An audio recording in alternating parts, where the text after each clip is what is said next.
So my dude's Valkyrja, and today I'm going to be talking about common mistakes to avoid and things you want to do inside Tower Fantasy.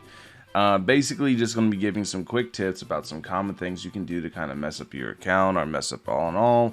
So I want to make it for anybody that's going to be new, because I have been playing the mess out of this game. As you guys know, I've 100%ed 2 regions already, and I'm getting ready to start my play for today and see how far I can get. Probably going to 100% another region if they allow it through the time gating.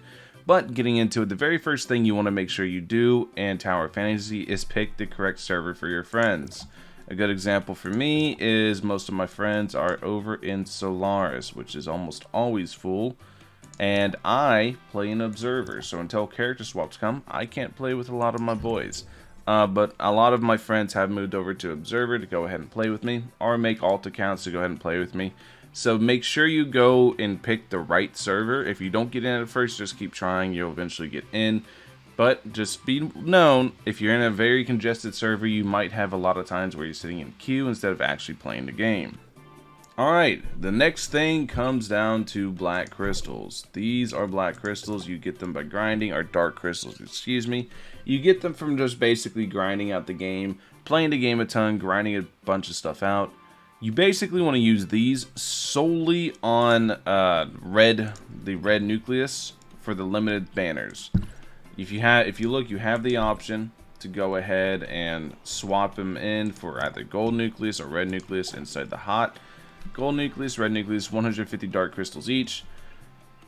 Always go red nucleus, because gold nucleus, you get so many of these, I can't even say. Like, for example, if I go ahead and come over to special orders, and keep in mind I'm entirely free to play, this is my 3rd rotation on the weapons galore. I have done over 160 pulls on it, and they have all been provided to me by the game from grinding and exploring. You get a ton of gold nucleus just from running around the map. Look, you even get some from exploring the map. You can see there's 5 here, there's 5 in every region, 5 more there, and you just get a ton of gold nucleuses. So whenever it comes to it, make sure you guys are using your dark crystals, either saving them up for a limited unit you want if you do not want Nemesis, or just spending them on solely the red nucleus. And lastly, it comes down to your team. Your team, you're pretty much always going to want a DPS weapon, a supporting weapon, and then a shatter weapon.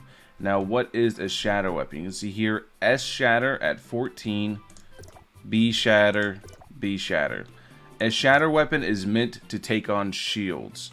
Good shatter weapons are stuff like Meryl's weapon here, or you can also switch, and Shiro also has a pretty good shatter weapon. Any weapon with lots of shatter is going to be able to take out shields very, very quickly, or weapons that attack very, very quickly can also take out shields. Like Samir's not supposed to really take out shields, but if they're weak against Volt, Shamir absolutely shreds their shields.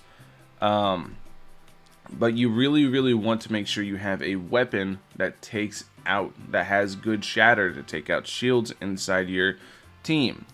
And you want to make sure you have another weapon that heals or shields or provides hyper armor.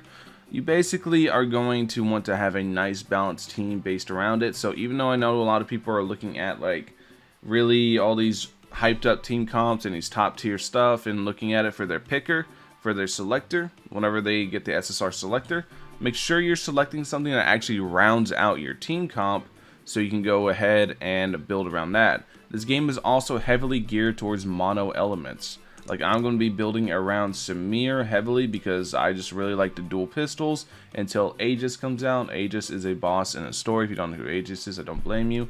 But Aegis has 4 pistols instead of 2. 2 times the fun, I guess. But I really like the dual pistols. It's one of my favorite archetypes in any game whatsoever. I almost always play gunslingers because I love the dual pistols. It's always super flashy. So I'm going to be basing my build heavily around Samir once I get a lot of dupes onto Samir. Because Samir with a lot of dupes is kind of crazy. So you are going to really want to base your entire build off of whatever element you want and how you want to play, because shatter's a very important thing. And that's basically it. Anyways, those were some quick tips about Tower Fantasy. Let me know what you guys think in the comment section below. Let me know if this video helped you guys out. Hopefully it did.